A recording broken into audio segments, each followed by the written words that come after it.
Hello students, जय Swaminarayan. Welcome again. आज हम स्टार्ट कर रहे हैं साइंस चैप्टर नंबर 2 का। ये अभी हमारा एंडिंग है, लास्ट पॉइंट है, और इसके बाद एक आधा पॉइंट शायद बचता है। बाकी सारे क्लियर हमने हो गए हैं, कंप्लीट हो गए हैं, राइट। तो इसके अंदर क्या पढ़ना है कि फूड प्रिजर्वेशन, राइट। क्या पढ़ना है? हमारा टॉपिक है आज का फूड प्रिजर्वेशन, राइट। तो पहले हम बोल सकते हैं why do we preserve food. अब प्रिजर्व का मतलब क्या होता है? सबको आइडिया है प्रिजर्व का मतलब क्या होता है, राइट। देखिए, हमारे पास कोई भी अगर फूड रहेगा, क्या है हमारे पास? फूड। ये एक इम्पोर्टेंट थिंग है ह्यूमन के लिए, एनिमल्स के लिए, मतलब सबके लिए। तो इसको प्रिजर्व करना क्यों ज़रूरी है? ये रिक्वायरमेंट क्यों है इसकी? तो इसीलिए हम बोल सकते हैं कि why do we preserve food. तो preservation is important for future. अगर देखिए, हमारा हमारा जो भी फूड हमारे पास है वो सारा तो हम एक साथ खा नहीं सकते। You can not eat all the food what you have, right. तो आप सारा फूड तो खा नहीं सकते, तो आप क्या करोगे? उसको प्रिजर्व करोगे। क्या करोगे? प्रिजर्व करोगे। आपके पास बहुत सारा फूड है, राइट। तो ये सारा फूड जो है,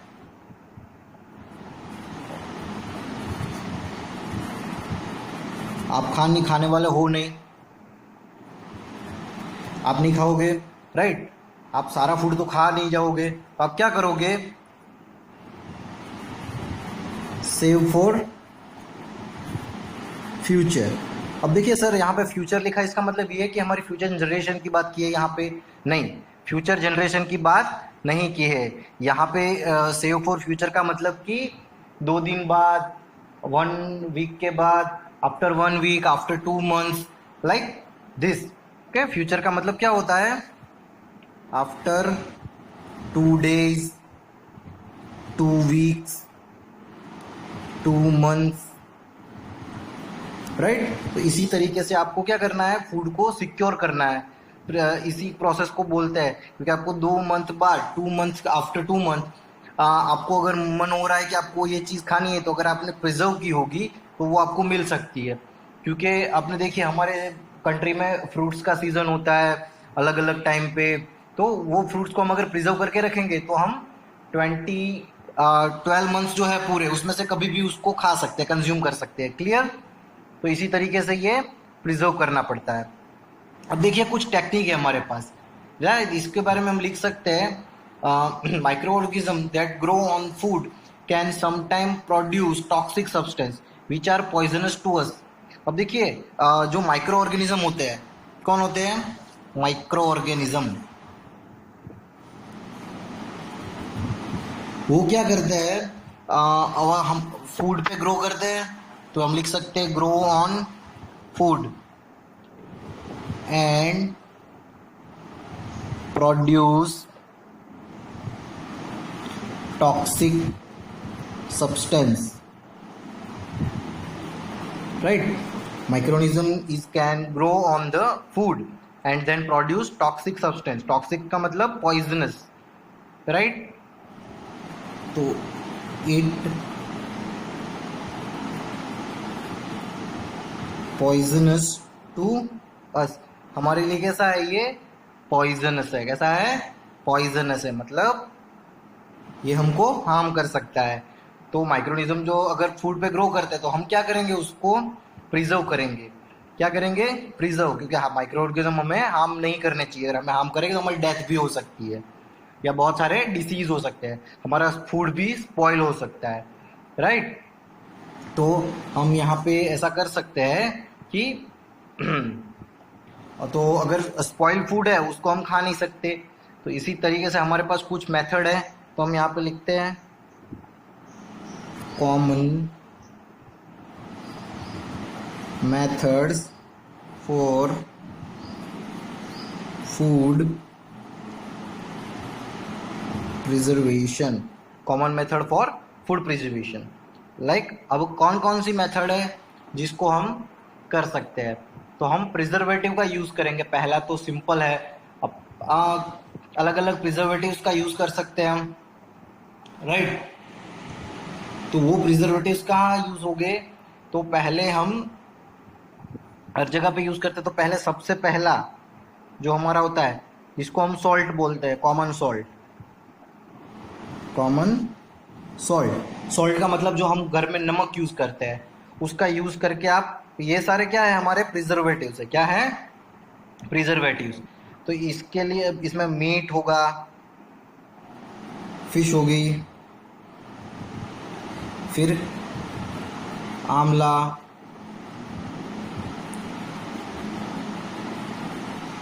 मैंगोज। तो इन सारे फ्रूट्स को आप पिकल खाते हो, पिकल, तो पिकल में अगर डालने के लिए मैंगोज यूज करते हैं तो उसको सॉल्ट में मिक्स कर देते हैं, फिर यूज करते हैं टेमरिंड। तो ये सारे को हम कहाँ करते हैं, हम पूरे सॉल्ट में कवर कर देते हैं, और जब हम इसको यूज करना होगा तो हम उसको सॉल्ट से रिमूव कर देते हैं सॉल्ट को, और फिर उसको यूज कर लेते हैं। तो इस तरीके से ये काम करता है, राइट।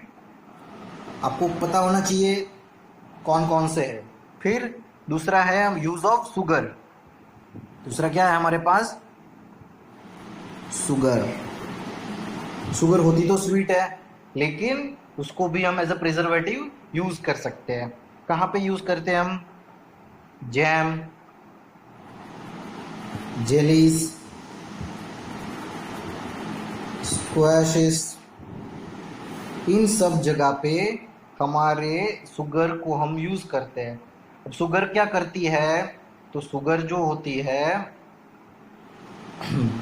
पहला तो मॉइस्चर कंटेंट को रिड्यूस करती है, reduce moisture content, right, reduce moisture content. तो जो बैक्टीरिया हो गए,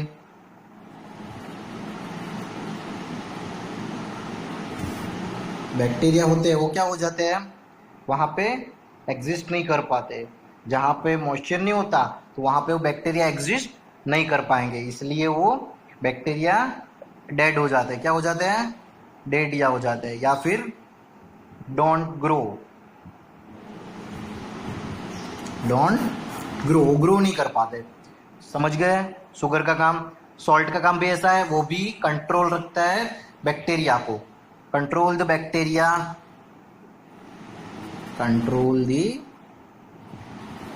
बैक्टीरिया, राइट। शुगर का हो गया। अब आता है हमारे पास बहुत सारे ऑयल होते हैं एंड विनेगर। विनेगर भी आपने कहीं पे भी यूज किया होगा, कुकिंग में लोग यूज करता है जनरली, नॉर्मली, है ना। विनेगर और ऑयल का यूज करके भी आप कर सकते हो, राइट। ये ऑयल को हम कहाँ पे यूज करते हैं? पिकल्स में यूज करते हैं, राइट। फिर वेजिटेबल्स में यूज करते हैं,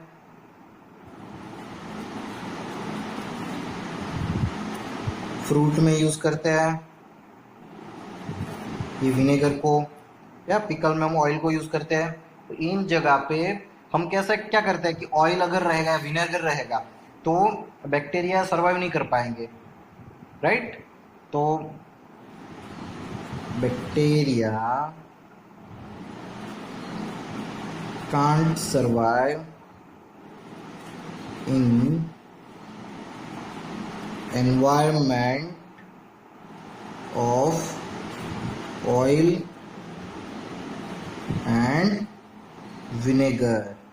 जो विनेगर और ऑयल होता है उसके एनवायरमेंट में बैक्टीरिया सर्वाइव नहीं कर पाते, राइट। तो सर्वाइव नहीं कर पाएंगे तो क्या होगा? वो डेड हो जाएंगे। तो ये था हमारे पास oil and vinegar, common salt, sugar. Next देखते हैं हम hot and cold treatment. Hot and cold treatments.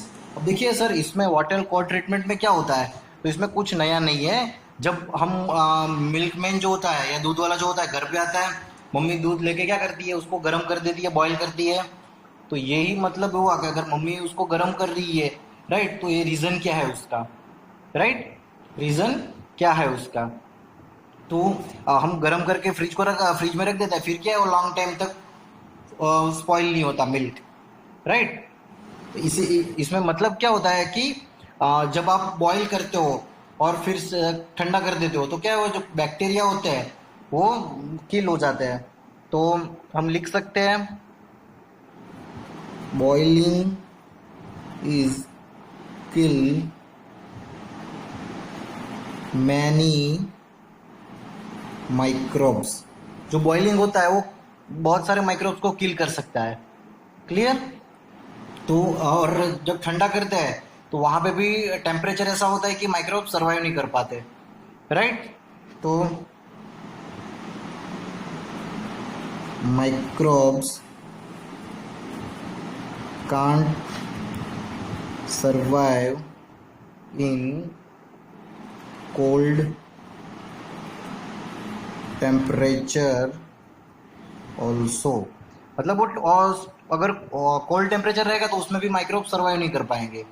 और ये जो प्रोसेस है कि कैसा प्रोसेस, कि पहले आपको 70 डिग्री सेल्सियस तक मिल्क जो होता है, जो हमें पैकेट में मिलता है, उसको क्या करते हैं 70 डिग्री सेल्सियस तक गर्म करते हैं, उबालते हैं उसको। फिर और कितना टाइम, 15 टू 30 सेकेंड, राइट? और उसके बाद ये प्रोसेस होने के बाद, ये अगर प्रोसेस हो गई, उसके बाद वो लोग क्या करते हैं, उसके बाद उसको सीधा ठंडा कर देते हैं। क्या कर देते हैं? ठंडा कर देते हैं। क्या कर देते हैं? ठंडा, राइट? तो डायरेक्ट उसको कोल्ड कर देते। क्या कर देते? कोल्ड। तो इससे क्या होता है कि जो बैक्टीरियाज होते हैं वो बैक्टीरिया क्या हो जाते हैं, डेड हो जाते हैं। क्योंकि ये सडन चेंज जो होता है एनवायरनमेंट में वो सर्वाइव नहीं कर पाते वहां पे। और इसी इसी प्रोसेस को बोलते हैं पेस्चुराइजेशन। क्या बोलते हैं? पेस्चुराइजेशन।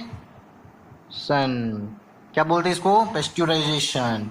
और इसको किसने फाउंड किया था? लुईस पेस्चर ने। किसने फाउंड किया था? लुईस पेस्चर ने, राइट? पेस्चुराइजेशन किसे बोलते हैं? मिल्क आपके पास है तो आप मिल्क को क्या करोगे, 70 डिग्री सेल्सियस 15 टू 30 मिनट के बाद सीधा उसको क्या कर, सेकंड के बाद क्या कर दोगे, उसको सीधा कोल्ड कर दोगे, राइट? और नेक्स्ट है हमारा, और नेक्स्ट एंड लास्ट है हमारा air tight seal. Air tight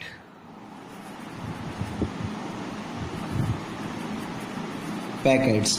अब देखिए विदाउट एयर, ये हमारा लास्ट है एयर टाइट पैकेट्स। तो विदाउट एयर हम क्या कर सकते हैं, विदाउट एयर कोई भी अगर ऑर्गेनिज्म होगी वो सर्वाइव नहीं कर पाती, राइट? तो अगर एयर ही वहां पे फ्लो नहीं होगी तो कोई भी माइक्रोब्स होता है वो, तो without air, without air microbes doesn't survive, right? वो सर्वाइव नहीं कर सकते। अगर वो सर्वाइव नहीं करेंगे तो क्या होगा, फूड नॉट स्पॉइल। फूड जो होता है वो स्पॉइल नहीं होने वाला है। क्लियर? तो आपने देखा होगा वेजिटेबल्स, फिर ड्राई फ्रूट्स है, तो इनको हम लोग एयर टाइट पैकेट्स में ही सेल करते हैं। हो गया क्लियर? ओके, समझ में आया? What is preservation, right? Common method for food preservation. या आपको शॉर्ट नोट में पूछ सकते हैं, या फिर वो लोग इसमें से क्वेश्चन निकाल सकते हैं कि कौन से केमिकल्स यूज होते हैं, या फिर कौन से। तो हम salt, sugar, oil, vinegar, hot and cold treatment, और air tight packets. Air tight packet वो कैसे होते हैं, सील होते हैं। कैसे होते हैं? सील्ड होते हैं, राइट? तो ये सारे मिलके आप फूड को क्या कर सकते हो, प्रिजर्वेशन कर सकते हो। और ये आपका आई थिंक लास्ट था। तो चैप्टर नंबर 2 हमारा क्लियर हो गया यहाँ पे। ओके, इसके बाद हम एक्सरसाइज देख लेंगे। जय स्वामीनारायण।